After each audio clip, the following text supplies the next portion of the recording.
গাজীপুরের শ্রীপুর সড়কগুলোতে দিন দিন বেড়ে চলেছে ব্যাটারি চালিত অটোরিকশার সংখ্যা।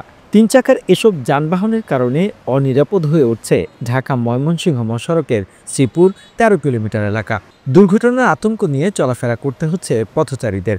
স্থানীয় লোকজন বলছেন, সড়কে অটোরিকশা দাপট নিয়ন্ত্রণে নেওয়া হচ্ছে না কোনো পদক্ষেপ।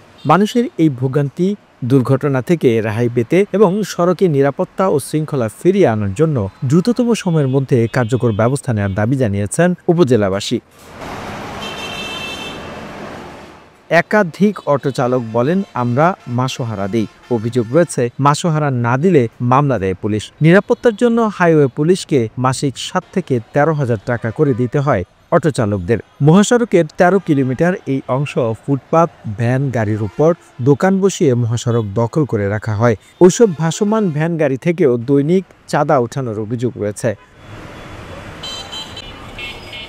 মাওনা হাইওয়ে থানার ভারপ্রাপ্ত কর্মকর্তা ওসি আইয়ুব আলীর সরাসরি সহযোগিতায় অসাধু পুলিশ সদস্য, স্থানীয় সাংবাদিক, পথচারীদের ব্যক্তিরও এসবের সঙ্গে জড়িত থাকার অভিযোগ রয়েছে। মাসোহারার ভিত্তিতে প্রতিটি অটোরিকশা চালকের সিন্ডিকেট সদস্যদের দিতে হয় ৫,০০০ টাকা। যেসব অটোরিকশা সিন্ডিকেটের মাধ্যমে মাসিক চুক্তি না করে মহাসড়কে চলাচল করছে, অভিযানের সময় সেগুলো চালককে চিহ্নিত করে সাজানো মামলা দিয়ে হয়রানি করা হয়।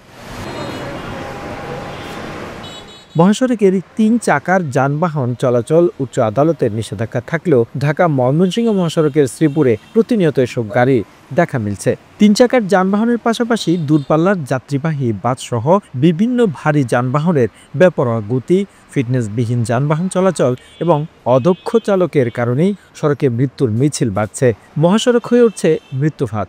সম্প্রতি শ্রীপুরের বিভিন্ন জনগুরুত্বপূর্ণ সড়কে বেড়েছে অটোরিকশা। শ্রীপুরে একাধিক ওয়ার্কশপে তৈরি হচ্ছে এসব অটোরিকশা। এগুলো তৈরি করতে লাগে না কোনো বৈধতা। মহাসড়কে সিএনজি, অটোরিকশা এবং ব্যাটারি চালিত রিকশার সঙ্গে পাল্লা দিয়ে চলছে বড় গাড়ি।